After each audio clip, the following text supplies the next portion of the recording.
Hello everyone, कैसे हैं आप सभी लोग। मेरा नाम लकी खंडेलवाल है।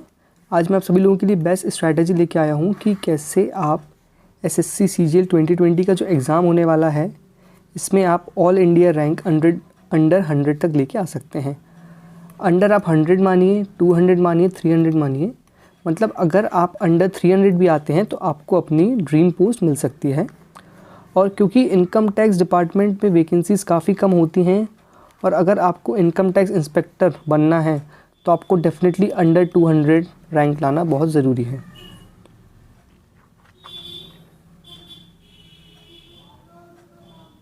अब हमारा एक सबसे बड़ा क्वेश्चन आता है कि आपको टॉप 100 में ही क्यों आना है। कि जैसे मैंने बताया कि अगर आपको आपका ड्रीम डिपार्टमेंट चाहिए,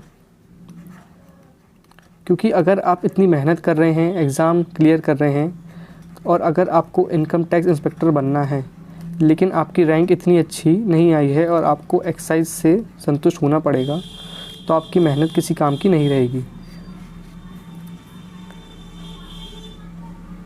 क्योंकि एक और इम्पॉर्टेंट चीज़ इसमें क्या होती है कि जैसे अगर हम मानिए कि आपको इनकम टैक्स इंस्पेक्टर दिल्ली बनना है लेकिन आपको पोस्टिंग साउथ में मिल जाती है, मान लीजिए आपको पोस्टिंग केरला में मिल गई, तो क्या आपका एग्ज़ाम देना सक्सेसफुल रहेगा? नहीं रहेगा। तो अगर आपको अपनी ड्रीम पोस्ट चाहिए और उसी के साथ आपकी पसंद की लोकेशन चाहिए तो आपको डेफिनेटली टॉप 100 से टॉप 200 में आना ही पड़ेगा। नेक्स्ट है कि आपका गोल क्या है। अगर आपको इनकम टैक्स डिपार्टमेंट चाहिए, अगर आपको CSS चाहिए, अगर आपको MEA चाहिए, अगर आपको IB चाहिए, ये बिल्कुल क्रीम डिपार्टमेंट है जिनकी वैकेंसीज़ काफ़ी कम होती हैं और जिनमें अपीयरिंग होने वाले कैंडिडेट्स, मतलब जिनकी ये रिक्वायरमेंट होती है, कैंडिडेट्स काफ़ी ज़्यादा होते हैं। तो अगर आपको ये ड्रीम डिपार्टमेंट चाहिए तो आपकी rank under 100, under 200, minimum under 300 तो होनी ही चाहिए। अब सबसे पहले अगर हम देखें कि रैंक बोलने से तो आ नहीं सकती, आपको डेफिनेटली एग्ज़ाम में स्कोर करना पड़ेगा। अगर हम प्रीलिम्स का पैटर्न देखें तो आपकी रीजनिंग 50 नंबर की होती है, मैथ्स 50 नंबर की होती है और इंग्लिश 50 नंबर की होती है, जिसमें अगर आप देखें कि मैथ्स में आप 50 में से 50 ईज़िली स्कोर कर सकते हैं। इंग्लिश में भी अगर आप देखें तो 50 में से आप 45 ईज़िली स्कोर कर सकते हैं। तो अगर हम देखें कि आपको अगर इंग्लिश, क्वांट और रीजनिंग ये मिला के आपको एटलीस्ट 140 मार्क्स तो स्कोर करने ही होंगे।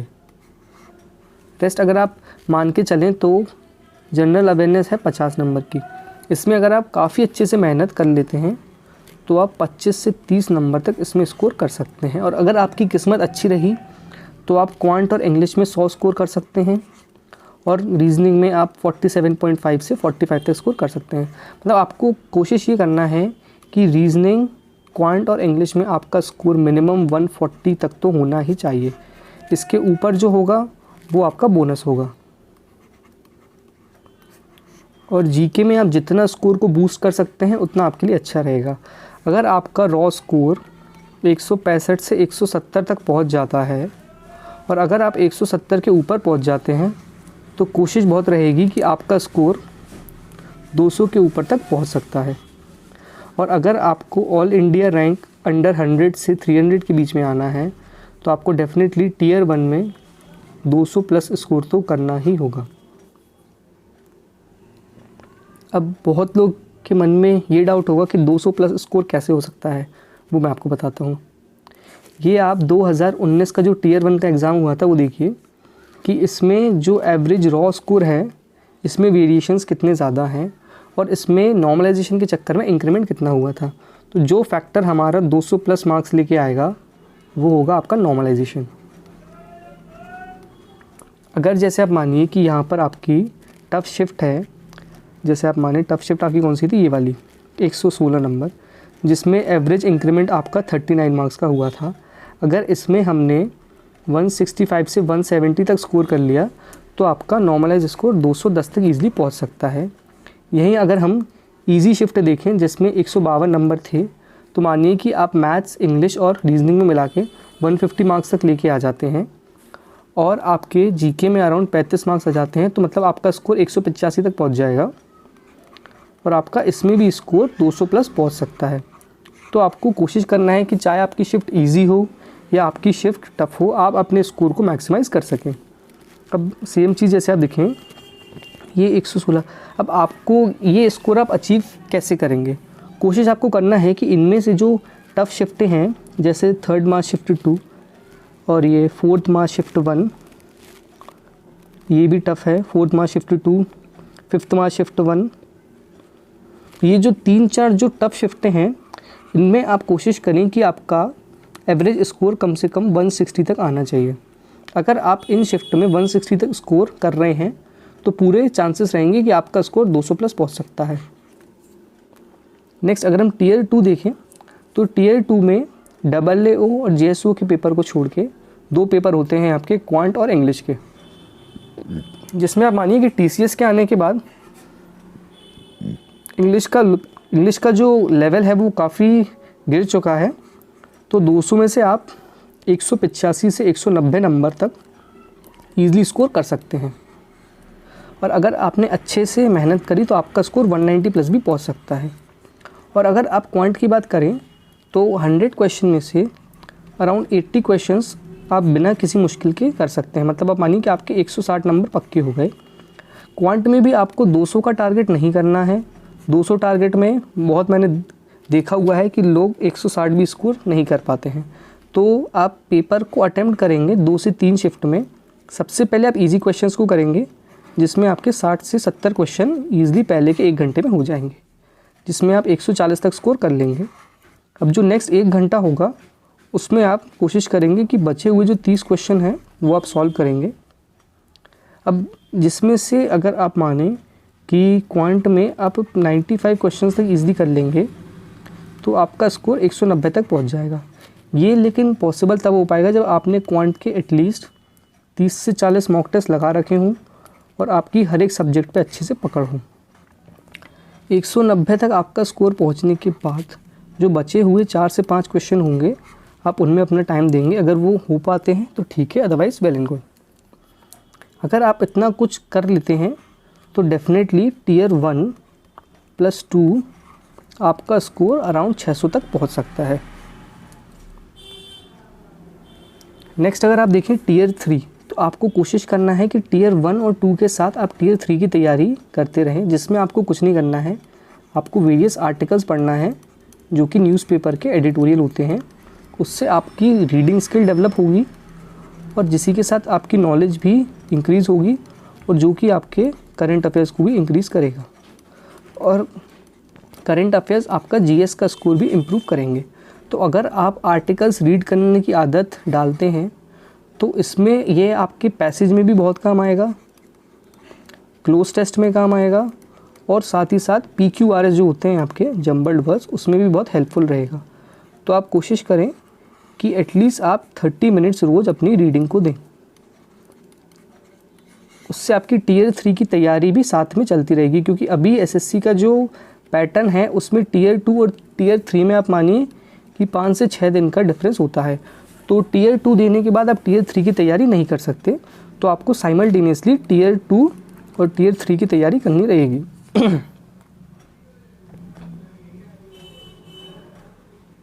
नेक्स्ट हम देखते हैं कुछ इम्पॉर्टेंट डिपार्टमेंट्स ये दिए हुए हैं, जैसे इलेक्शन कमीशन हुआ, CBI हुआ, आपका इनकम टैक्स हुआ, एनफोर्समेंट डायरेक्टरेट हुआ। अगर आपको इन डिपार्टमेंट्स में पोस्टिंग चाहिए तो आपको डेफिनेटली टॉप 100 से टॉप 300 के बीच में आपकी रैंक होनी चाहिए, तब जाके आपको ये डिपार्टमेंट मिल सकते हैं अपने होम स्टेट में। होम पोस्टिंग एक बहुत बड़ा फैक्टर होता है। जैसे कि मैंने आपको बताया कि अगर जैसे आप यहाँ पर दिल्ली के रहने वाले हैं और अगर आपको पोस्टिंग है केरला मिल गई, तो आपके लिए आपको एग्ज़ाम डेफिनेटली दोबारा देना ही पड़ेगा। तो कोशिश करें कि आप पहले अटेम्प्ट में अच्छी रैंक ला पाएँ, जिससे आपको अपना होम स्टेट मिल सके। अब सबसे इम्पॉर्टेंट चीज़ क्या है? Understanding the exam pattern and nature of exam. और इसको करने के लिए जो बेस्ट चीज़ होगी वो होगी आपकी प्रीवियस ईयर पेपर। आप 2019 के मॉक टेस्ट दे सकते हैं, आप 2018 CGL, CPO, CHSL, इसमें आप सिर्फ Tier 1 के ही नहीं Tier 2 के मॉक टेस्ट भी दे सकते हैं। जैसे कि मैंने यहाँ पे लिखा है कि आपको प्रीवियस ईयर क्वेश्चंस की प्रैक्टिस करना है, जो कि SSC CGL 2018 के होंगे, 2019 के होंगे। सिर्फ Tier 1 के क्वेश्चन ही नहीं करना है आपको Tier 2 के क्वेश्चंस की प्रैक्टिस भी करना है। आप कोशिश करें कि जैसे जो आपने मॉक टेस्ट दिया है Tier 2 में, जैसे आप मानिए कि आपका मैथ्स का मॉक टेस्ट है, तो उसको आप मानिए कि आपको 10 मिनट पहले सॉल्व करना है, तो आप उसमें 1 घंटे 50 मिनट का टाइमर लगाइए। और साथ में आपको CPU के पेपर भी सॉल्व करना है और CHSL के क्वेश्चन भी सॉल्व करना है। अब अगर आपको प्रीलिम्स में अच्छा स्कोर करना है तो आप कोशिश करेंगे कि डेली आप एटलीस्ट अपनी प्रिपरेशन को एनालिसिस करने के लिए कम से कम डेली आप 2 मॉक टेस्ट दें, और जिसका आपका एनालिसिस बहुत ज़रूरी है। आप मानिए कि अगर आपको मॉक टेस्ट देने में 1 घंटा लगता है तो एटलीस्ट 30 मिनट्स आपका एनालिसिस का होना चाहिए। अब मॉक टेस्ट करने के लिए सबसे अच्छे प्लेटफॉर्म्स कौन से हैं? अगर हम देखें तो मॉक टेस्ट की तैयारी के लिए सबसे अच्छा प्लेटफॉर्म है आपका ग्रेडअप। ग्रेडअप पे आपको प्रीवियस ईयर के 2018 और 2019 के आपके पूरे पेपर मिल जाएंगे, जो कि आप इजीली वहाँ पे सॉल्व कर सकते हैं। तो आप कोशिश करें कि आप एक दिन में एटलीस्ट 2 मॉक टेस्ट दें, और कोशिश करें कि प्रीवियस ईयर ज़्यादा से ज़्यादा दें मॉक टेस्ट, तो उससे आप जो एग्ज़ाम का पैटर्न होगा उससे काफ़ी फैमिलियर हो जाएंगे। Same goes with text book के मॉक टेस्ट भी काफ़ी रेलिवेंट हैं। सुपर मॉक्स जो अभी रेमो सर ने करा है लॉन्च, इसकी मॉक टेस्ट काफ़ी अच्छे हैं। और अगर आप ये सब मॉक टेस्ट ख़त्म कर देते हैं तो उसके बाद आप अड्डा के मॉक टेस्ट पर जा सकते हैं, लेकिन पहले आपको ये 3 मॉक टेस्ट ख़त्म करने हैं। अब आपको क्या करना है कि जैसे आपने मॉक टेस्ट 1 दे दिया, ये आपको एक शीट तैयार करना है। उसमें आप अपने पहले दिन से अपना प्रोग्रेस देखेंगे। जैसे आपका क्वांट का स्कोर पहले दिन था 35, इंग्लिश का स्कोर था 40, रीजनिंग में आपने स्कोर कर लिया 40, और जीके में आपके 15 नंबर हुए। तो क्या स्कोर हुआ? 35, 15, 50 और 80, 130। ये स्कोर हो गया 130। अब यहाँ पर आपको टाइम लिखना है कि आपका मॉक टेस्ट सॉल्व करने में कितना टाइम लगा। अब जैसे मानिए ये आपने 55 मिनट में सॉल्व कर लिया, लेकिन कुछ टॉपिक्स जो हैं आपको क्वांट के क्वेश्चंस बच गए, लेकिन आपको वो क्वेश्चन समझ में ही नहीं है, तो वो आप यहाँ पर वीक टॉपिक्स में लिखेंगे, और आपको फिर बाद में इन वीक टॉपिक्स की अच्छे से तैयारी करना है। और आप कोशिश करेंगे कि आप एक दिन में एटलीस्ट 2 मॉक टेस्ट दे सकें। ऐसी अगर आप शीट बनाते हैं तो आप अपना प्रोग्रेस अच्छे से मेजर कर सकते हैं। और ये आप एटलीस्ट 15 दिन के लिए तो एटलीस्ट आप 2 मॉक टेस्ट की प्रैक्टिस करें, तो उससे आप एग्ज़ाम पैटर्न से आप काफ़ी अच्छे से फैमिलियर हो जाएंगे। आपको पता चलेगा कि SSC किस टाइप के क्वेश्चंस पूछता है। उससे आपको एक हेल्प ये रहेगी कि आप रेलेवेंट और इररेलेवेंट क्वेश्चंस, जैसे जो कि टफ़ क्वेश्चंस होते हैं, जो आपके लिए एग्ज़ाम के लिए ही ज़रूरी नहीं है, वो आप छांटने में आपको प्रॉब्लम नहीं होगी। क्योंकि बहुत मॉक टेस्ट ऐसे भी होते हैं जिनमें आपको इररिलेवेंट क्वेश्चंस मिलेंगे, जो कि शायद आपका मोरल डाउन कर सकते हैं। लेकिन अगर आप 15 दिन तक 2 प्रीवियस ईयर मॉक दे लेते हैं, और इसके साथ अगर आप Tier 2 के मॉक्स की प्रैक्टिस भी कर लेते हैं, तो वो आपके लिए काफ़ी बेनिफिशियल रहेगा। इसके हम एडवांटेजेस क्या क्या होंगे? ये एक तो सबसे पहली बात तो हमें एग्ज़ाम पैटर्न से फैमिलियर कराएगा, और हमें बताएगा it will help you in realising your strong as well as weak topic. तो इससे आपको पता चलेगा कि क्या टॉपिक्स आपके स्ट्रॉन्ग हैं और क्या वीक टॉपिक्स हैं। तो जिससे आप, अगर जो आपका स्ट्रॉन्ग टॉपिक है तो उस पर आपको कम टाइम देना होगा, और जो वीक टॉपिक है उस पर आप ज़्यादा से ज़्यादा फोकस कर पाएंगे। अब जो मेन काम होगा आपका, वो होगा आपका वीक टॉपिक्स को स्ट्रेंथन करना। अगर आप देखा जाए तो अभी आपके पास SSC CGL 2020 में 5 से 6 महीने का समय है, जिसमें आप वीक टॉपिक्स की तैयारी काफ़ी अच्छे से कर सकते हैं। अब एक बहुत इम्पॉर्टेंट क्वेश्चन जो आता है, how many hours to study daily. अगर मैं मानूँ तो ये क्वेश्चन ही गलत है। अगर मानिए कि जैसे आपने राकेश यादव सर की आप प्रीवियस ईयर की बुक लेते हैं, जिसमें आपको 500 क्वेश्चन हैं, जो कि आपको 5 दिन में सॉल्व करने हैं। अब क्या आप इसको घंटे के हिसाब से सॉल्व करेंगे? बिल्कुल नहीं। आप कोशिश करेंगे कि आप जितना जल्दी हो सके इन 500 क्वेश्चंस को आप सॉल्व करें। अगर आप रेगुलरली करना चाहते हैं तो आप 100 क्वेश्चन डेली करेंगे। अब क्या इसके लिए आपको टाइम रखने की ज़रूरत है? नहीं, लेकिन आप कोशिश करेंगे कि ये जो 100 क्वेश्चन हैं ये आप एटलीस्ट 90 मिनट्स में कर सकें। ये आपको एक गोल ओरिएंटेड स्ट्रैटेजी होगी, लेकिन ये आपकी आवर ओरिएंटेड स्ट्रैटेजी नहीं होगी। तो आपको कोशिश करना है कि आप अपने गोल्स को डिवाइड करें, ना कि आप अपने घंटों को डिवाइड करें। जैसे कि मैंने यहाँ पे लिखा हुआ है कि आप मानिए कि आपको क्वांट के 100 क्वेश्चंस करने हैं 5 डेज़ के अंदर, तो क्या आप 2 घंटे डेली करेंगे? नहीं, 2 घंटे अगर आप डेली करेंगे तो रोज़ के आप 200 क्वेश्चन नहीं कर पाएंगे। लेकिन आपको अपनी स्ट्रैटेजी गोल ओरिएंटेड रखनी है, तो जिसमें आप कोशिश करेंगे कि आप एटलीस्ट 200 क्वेश्चन डेली कर सकें, जिससे जो आपका टारगेट है 1000 क्वेश्चंस का 5 डेज़ के अंदर, ये आप टारगेट अचीव कर सकें। अब आपको सबसे इम्पॉर्टेंट जो पॉइंट्स हैं जो आपको ध्यान रखना है वो है आपका सेट डेली टारगेट। आप अपने डेली टारगेट को फिक्स करेंगे। जैसे अगर आप चाहें तो आप मैथ्स के 100 क्वेश्चन कर सकते हैं, 150 क्वेश्चन कर सकते हैं। इंग्लिश में आप टॉपिक्स डिवाइड कर सकते हैं।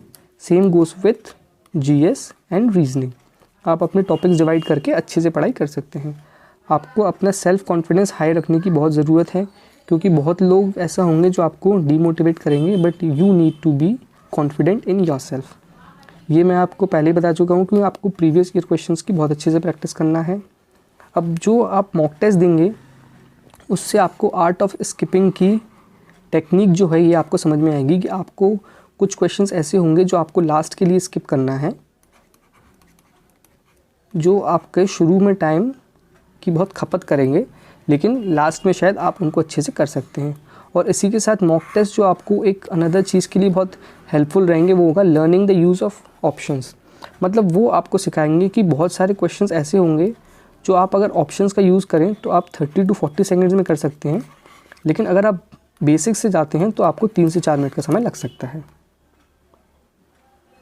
अब नेक्स्ट इंपॉर्टेंट चीज़ क्या है? डिफ़िकल्ट क्वेश्चंस पर आपको फोकस नहीं करना है। जैसे अगर आप मानिए कि आपके मैथ्स के 100 क्वेश्चन आते हैं, तो आपने अगर अच्छे से तैयारी करी है तो 95+ क्वेश्चंस आप इजीली कर सकते हैं।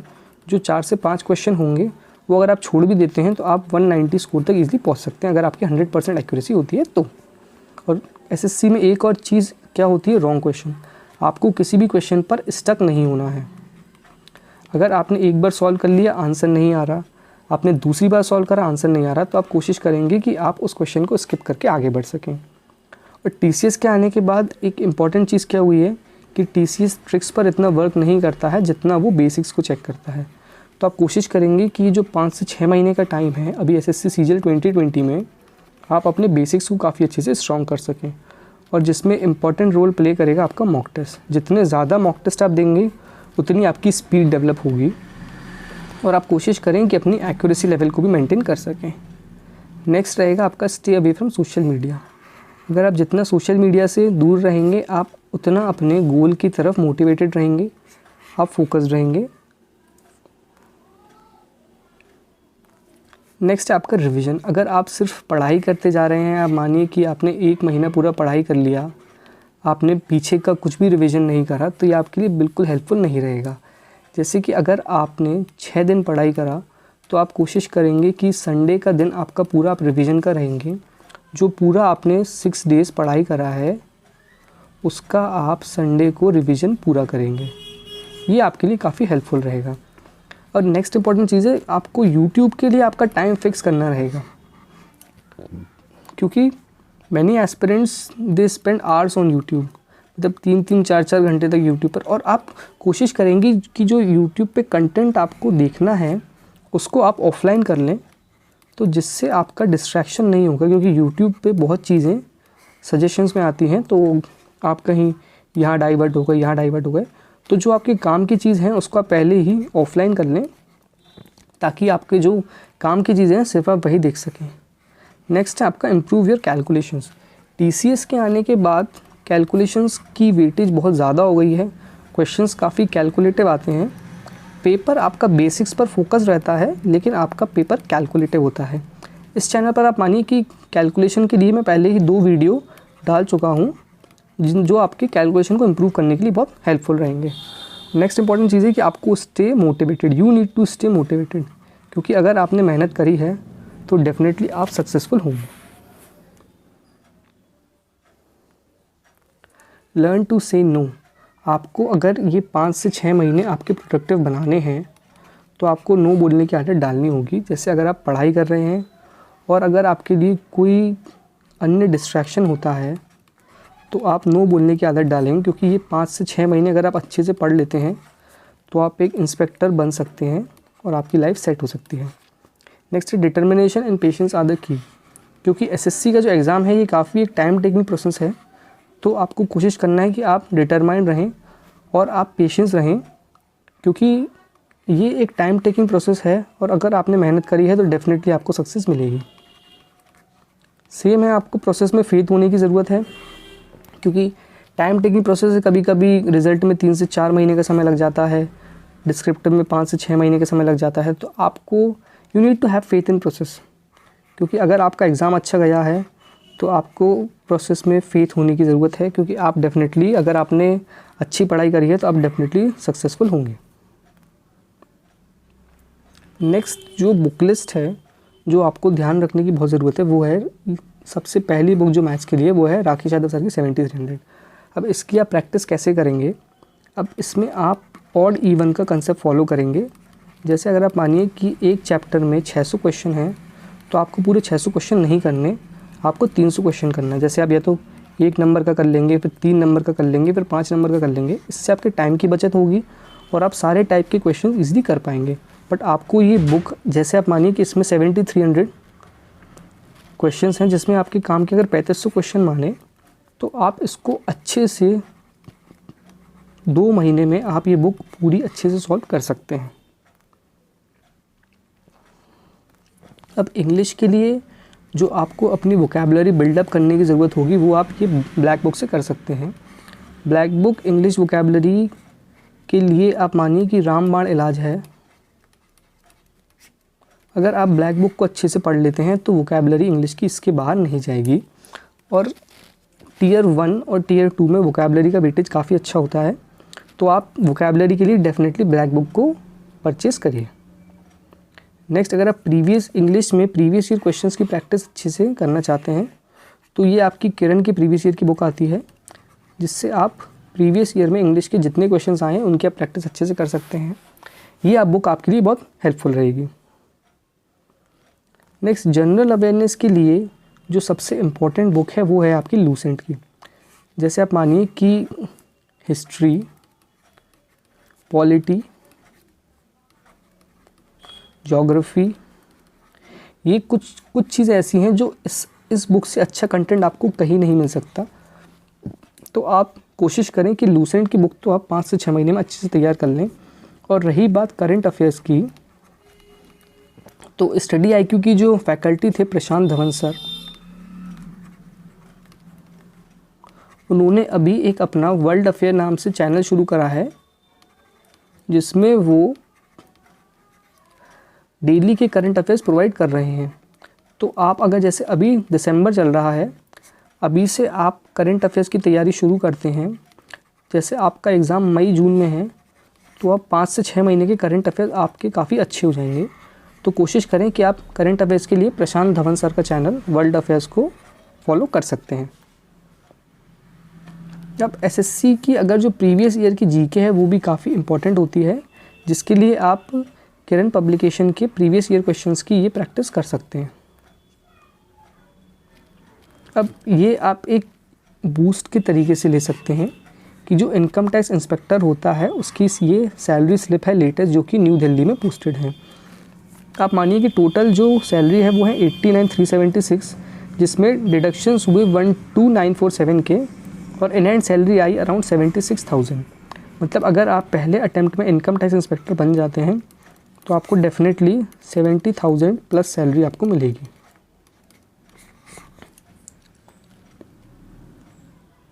अगर आपको ये वीडियो अच्छा लगा हो तो प्लीज़ लाइक करें, कमेंट करें।